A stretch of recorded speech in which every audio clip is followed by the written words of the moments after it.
This is a Nightline Friday night special. He is segregated for pulling a knife in a prison fight. 33-5, get aside, we are the master race. But what really crushed his mother was learning that he had joined the Ku Klux Klan. They come out of prison basically with a heart made of stone. He is locked in his cell 23 hours a day, neither sunlight nor direct human contact. He has been segregated because officials say he belongs to a prison gang. In here, you're a lot more enclosed. If you're not careful, you can go crazy.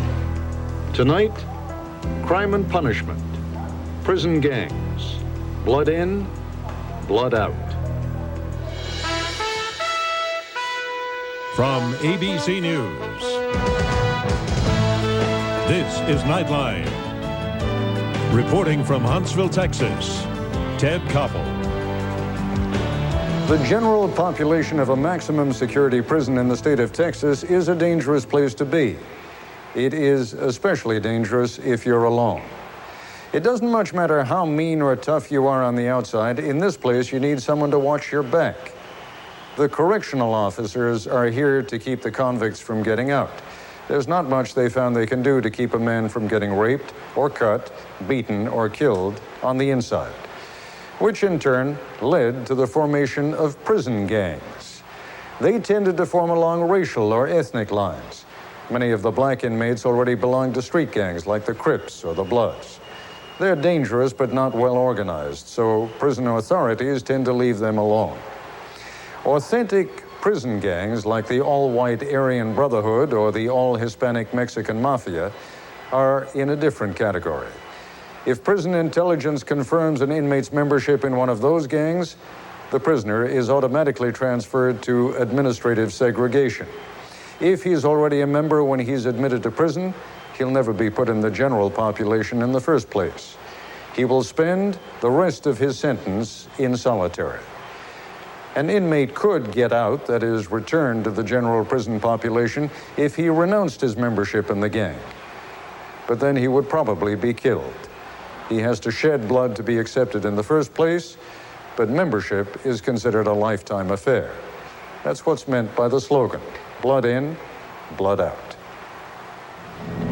The state of Texas plans to spend hundreds of millions of dollars building new, specially designed high-security facilities, like this one adjoining the Estelle prison near Huntsville, built to house the most dangerous and violent offenders. More than half the inmates at this prison within a prison are here because they are believed to be members of murderous prison gangs. It wasn't always like this. Prison gangs used to be segregated from the general population, but they were allowed to exercise together. This incident in 1985, captured on videotape by outnumbered guards, shows members of the Aryan Brotherhood gang turning on one of their own, stabbing him to death. Now, these gangs are isolated, cut off from nearly all contact with each other, and gang violence is down. In here, you're a lot more enclosed. If you're not careful, you can go crazy. It's maximum security, but right? Supposedly the most highest security of all the prisons. It's really difficult to speak to your neighbors here. But even in here, communication is not impossible. Recreation time provides the opportunity for one-on-one contact between cages. The gangs have perfected elaborate hand signals to communicate. No, I told you I will give you my word. Okay? Gang intelligence officers like Sergeant Irma Fernandez are assigned to every prison to monitor gang members, talking to informants, reading inmates' mail. Just because they're in administrative segregation doesn't mean that they're isolated. You know, they still send word through visitation, you know, anything that they need done through visitation, through the mail, coded letters. They can still, whatever they need, they can still get done. Here's an example of a code. This is a postcard. Sammy Buentello runs the war on gangs for the Texas prison system. Basically, if you take off the photograph, you'll see that it's a number code. And in this particular case, they're discussing actually assaulting several people out in the community. And so this not only affects us, it affects the community at large. Just for example, this past weekend, we've had 2 homicides in San Antonio, Texas, 1 in Austin, Texas, and 1 in Dallas, Texas, that were related or suspected of being related to prison gang activity. And that's in just one weekend. It's getting harder and harder to identify gang members as the prison authorities crack down on them. Tattoos with gang markings are increasingly camouflaged. In this particular case, you see camouflage Aryan Brotherhood. Now, if you look close underneath the eyes, you can see the A and the B. We could identify them because they were marked. Okay, now they've gotten smarter because we have started locking, you know, a lot of them up now. So that makes it harder for us, and we do it through their correspondence. We search their cells. Sell contraband, you know, selling things, you know, extortion. This man is a member of the Hispanic gang Barrio Aztecas, doing time in administrative segregation. All my time I've been back here. The rest of your time? And the rest of my time I'll be back here. And each time I keep coming back to prison, I'm gonna be back here. How does a little guy handle himself in a place like this, by himself? Even small people need to learn to maintain their own respect amongst others, especially in prison. If I have to go as far as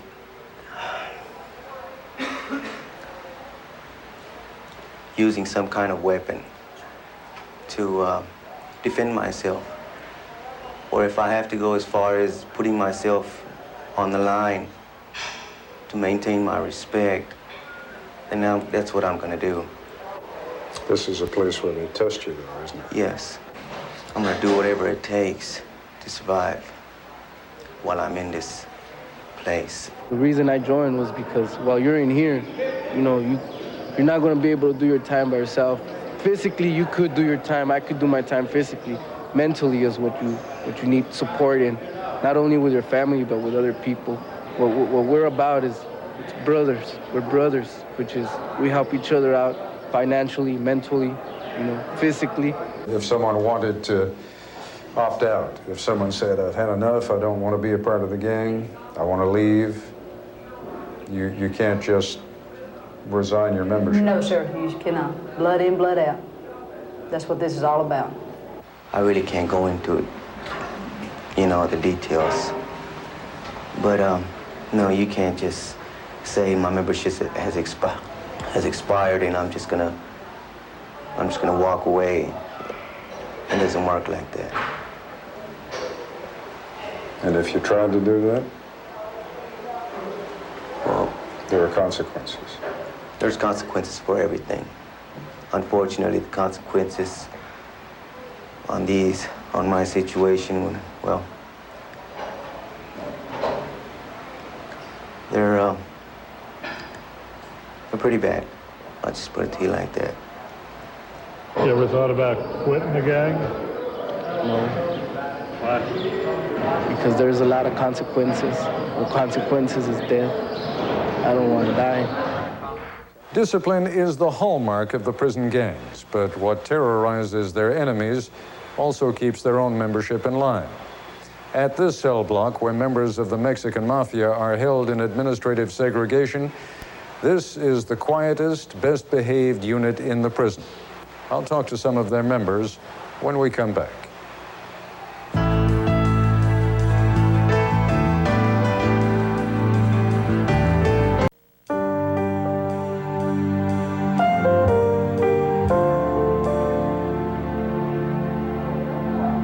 K-Block, a still prison high-security unit. There is no angry yelling or banging on doors here. This is home to the Mexican IMI, the Mexican Mafia. With more than 1,500 members in Texas prisons alone, they are considered the largest prison gang in the country and one of the most violent, specializing in drug dealing and contract assassinations. I talked with members of the gang in their cells on K-Block. This is the most well-behaved cell block on the unit. And the main reason is that we discipline ourselves. We we try to emphasize to all our members to have respect for the officers, because that'll minimize problems for us and for them. We just want to do our time. Joe Saldivar is a member of the gang who has been in administrative segregation for 16 years. Now, you're in here, those of you who are members of the Mexican Emmy, are in here not because you have assaulted a guard or not necessarily because of any violence while you were in prison population, but simply because you are members of a prison gang. Anybody who was known or suspected of being a gang member was segregated. But for the last 4 or 5 years, all our leaders have been engaged in is nothing more than establishing peaceful relations with everybody in prison. But the fact of the matter is, you men are a family. You are not only loyal to one another because you want to be, there are times when you are loyal to one another because the consequences of disloyalty, I mean, I've read your Constitution, the consequences of disloyalty are death. Theoretically, I'd be a dead man. They're supposed to be dead men, but there's cell blocks full of exes, not only from our family, but from other families. And it's practically impossible to carry out a murder the way you contemplate. Yeah, so maybe one day I'll be out on the street again. I mean, people have long memories, right? That's happening. I can't deny that. You've been in here how many years? About 17 years. 17 years in prison. How many years in ad seg? About 16. Explain to me, I mean, you're a very eloquent and apparently a well-read man. Explain to me how a man survives that and keeps his sanity, as you clearly have. Well, I just keep my mind occupied on whatever. I paint, I draw, I write, I read, and I exercise, and I keep active. I'm 55 years old, and I try to keep in shape. Are you in for life? I've got a life sentence, and I'm trying to make parole. Nobody seems to make parole these days. No, there's no more parole in Texas. And I don't know, I guess I'm stuck in here. Yeah, I've run into several men like you here, Joe, who are clearly very intelligent men, who have the self-discipline to teach themselves something that on the outside you would have had to go to law school to learn. And I guess the sad question is, why the hell didn't you do it when you were on the outside and when you had the chance to do it? I guess if we had that answer, we wouldn't be here. I don't understand it myself. I don't know it. I mean, just think, if you'd gone to law school, you could be on the outside helping get other young men out of here, right? Yes, sir. One young man on cell block K who may see the outside of prison before growing old is Speedy Garza, up for a parole hearing in June and general release in the year 2001.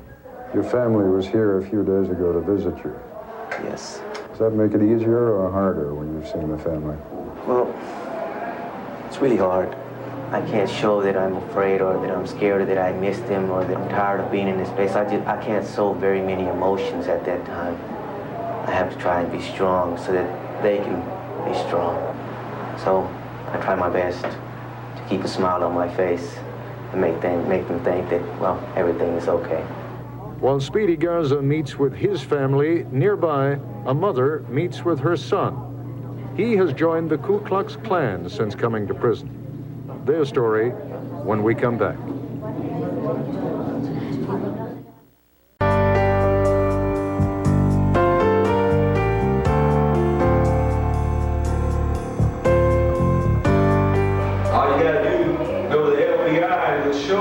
Who's the ones killing people, raping the babies out there, selling the crack cocaine on the streets, robbery, carjacking. It sure ain't the white people.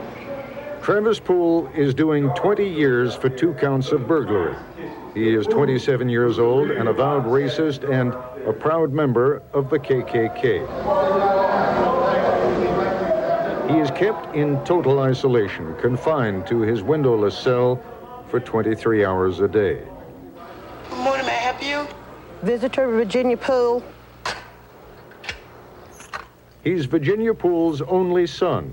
She and her husband raised Travis in a Dallas suburb where he got hooked on drugs, was in juvenile detention at age 14, in prison at 18. A long time ago, I made up my mind. I love my child unconditionally, and I apologize to no one for loving my child. I'm not ashamed of him. I'm ashamed of some of the things he has done, though.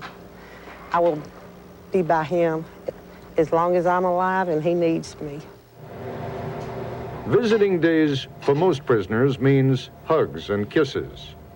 For a prisoner under segregation, it means no human contact, ever. How's it going? Hey, babe. Yeah. I cannot describe how it feels. A mother likes to touch her children even when they're grown.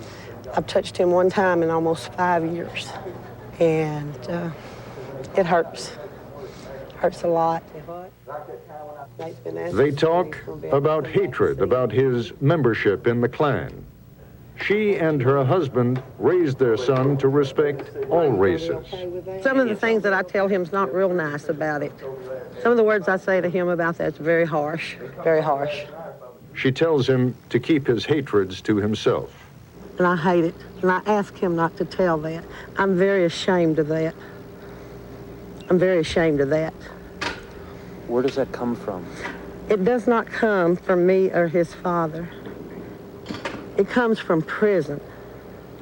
So you got in here because of drugs and burglary. Now, yes, sir. How'd you end up in Ad Seg? Well, I had a couple of fights, inmate assault, and weapon possession. You know, when you first come in, you get attacked. To see if you're a man, they call it checking. You're gonna fight. You don't get jumped on by one inmate. You get jumped on by 4 or 5. Right. And after you fight one group of races, you fight the other ones. But you're in here then because you were in fights a lot? I've had a few fights. I had about 4 fights and stuff like that, and 4 weapons possession. So what does the Klan do for you in a place like this? Well, they write letters. They call the warden. They come up here when their members are having problems, stuff like that. So you communicate with them the way you communicate with your family? No, so it's on a different level. My parents and my family are not racist, quote racist, and they're against my beliefs. My mom don't even talk to me about it. She tells me I'm a fool. She hates it. She don't believe in it. So why do you do it? Well, I believe in it now. I believe in it. Well, I'm still a little confused as to what it is that made you. I mean, you say they was carrying somebody there. Well, if I understand you right, you say you don't hate black people, you don't hate Jews, you don't hate Mexicans, right? That's right. So is it a question of racial superiority? Is it a question of one race being better than another? No. Well, God put everybody on earth for a purpose, and we all got our place and time. I feel we were the best ones. The white people are the best ones. White Christians? Yes, sir, white Christians. There's a lot of black inmates on this cell block. Yes, there is. Yeah. That's why I think they moved me over here. Now, does that bother you being on a cell block with a lot of African Americans? I'd rather be around white supremacists if you had your choice. Yes, sir. We talked to your mom after she came to the visit, and she does disapprove. I mean, yes, she don't like it. She doesn't think you're on the right track there. No, she don't. I mean, I get the feeling that you and your mom are pretty close, right? Yeah. I love her with all my heart, but she's been here for me. I've done a lot. My family shouldn't even be there for me because I've done a lot to them and stuff like that. But they've been there for me. I think society as a whole views our prison population as worthless, and they're really not. I believe in justice. I'm not opposed to the death penalty. And it causes a lot of mixed emotions inside a mother's heart. You got this? You see this? It's all about that, America. It's all about that, America. Recognize it. Recognize it. That we ain't going nowhere. 33-5, genocide. We are the master race. My child shouldn't be living in this. No mother's child should be living in this. But, however, we have to have justice in our society. And we're not against justice. But sometimes, instead of our system making better people out of them, it makes them worse. And that hurts. And everybody loses. Everybody loses. The fact is that a lot of these men classified as too dangerous to leave in the general prison population will be coming back to our cities, straight from isolation, when their sentences are up. I'll be taking a camera into one of these cells, spending some time here, as we try to explain what the experience of administrative segregation is like. That'll be our focus on Monday, when we conclude our series on crime and punishment. That's our report for tonight. I'm Ted Koppel at Estelle Prison in Huntsville, Texas. For all of us here at ABC News, good night.